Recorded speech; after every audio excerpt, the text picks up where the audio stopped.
Shout out to Deirdre and Sumini. Thanks so much for subscribing to my channel. Don't forget to subscribe to my channel for regular uploads and your chance to be included in shoutouts for future videos. Hello everyone, welcome back to another video. Today I'll be making some piping or frosting soap, I guess you could say. And because it's coming up to Christmas time, and so I like to make chocolate soaps around Christmas and Easter time as well. And I frost the top obviously just with a normal tip that I got from here in Kmart. And I actually bought these silicone piping bags, which is really good, from eBay as well, so that way there's zero waste. So just putting that in there for when I am ready.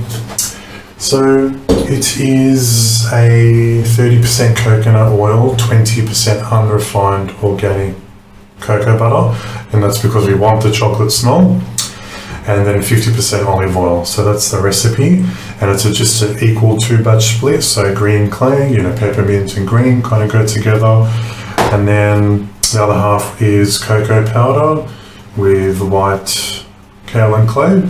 So that's an equal split. And then here we've got 3% peppermint essential oil, 1.5% cedarwood essential oil with a bit of natural vitamin E in there. And that's the Windy Willow extra virgin Australian cold pressed olive oil.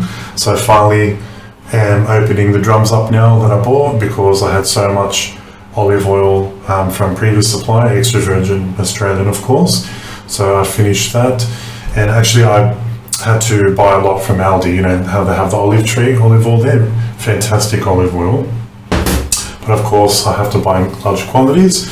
So finally now using Windy Willow, and I'll provide the link in the description as well, so you can go on. And his name's Vince, and he's located just past Campbelltown here in New South Wales, and the quality of the olive oil is exceptional. I have used it for my facial bars.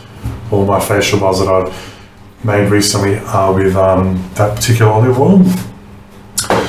So yeah, so basically I'm going to use these beautiful molds that Vinny makes from Soap Cutter AU down in South Australia.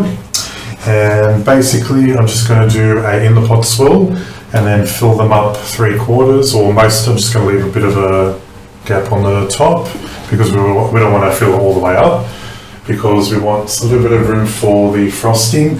And then the batter that's left in the pot, that's in the pot swirl, I'm literally just going to put in the piping bag, and I'm going to pipe in a circular motion on the top. And it's actually pretty easy and pretty straightforward. You can get these kits, they've got reusable ones that came up to $3, and I've still got it somewhere, but I couldn't find it. So I just grabbed the silicone ones that I use. And last time it did clog up on me, the silicone ones. So I'm hoping that I won't make that mistake this time. I left it a little bit too long, so it really did clog up. So hopefully this time I will avoid it. If not, then again, work on my toes. I'll figure out a way to make it look nice.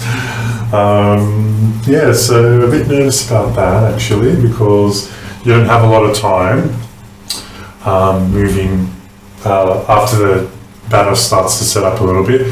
You don't have a lot of time to really start piping the rest of it. So I did a 25% water to oil ratio as normal. Usually with palm oil you want to up the water in your lye solution, because it can trace really fast and be a bit crumbly. So of course in the water is Himalayan pink salt, raw sugar, citric acid. The percentages are in the description, and I will add, once that cools, because that's still 70 degrees Celsius, once that cools I'll add also 1.2% sodium lactate to the water.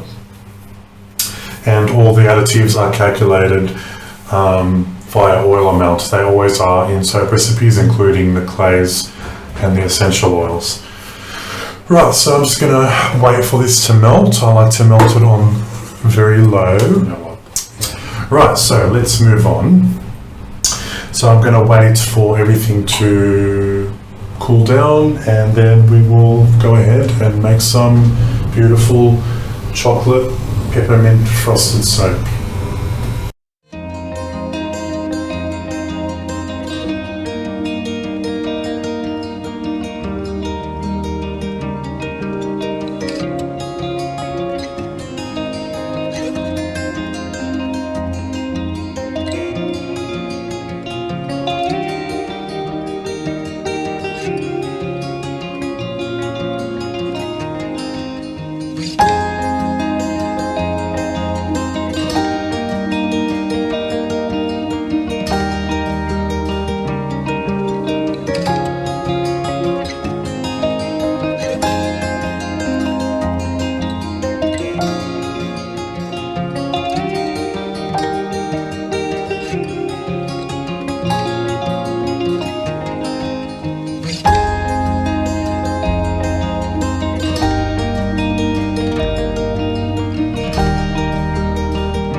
Right, so I was a bit worried because the olive oil is pretty dark, beautiful olive oil, but really dark, and I only made facial bars with it. So I wasn't sure how I was going to handle the color difference, but it's actually not bad. I'm actually alright. I'm happy with the way it turned out. So the frosting did get clogged a little bit. For some reason I have the issue with the silicone piping bags. I don't know why. Those other piping bags I use from Kmart, the reusable ones, they don't seem to clog. I'm not sure why. I mean, it's the same attachment and everything, but it just seems to clog when I use silicone. And it's the second time that's happened to me. So, but it never used to happen to me using the Kmart ones. So, I mean, I guess, you know, I'm gonna just stick with what works, I guess. I think what makes it,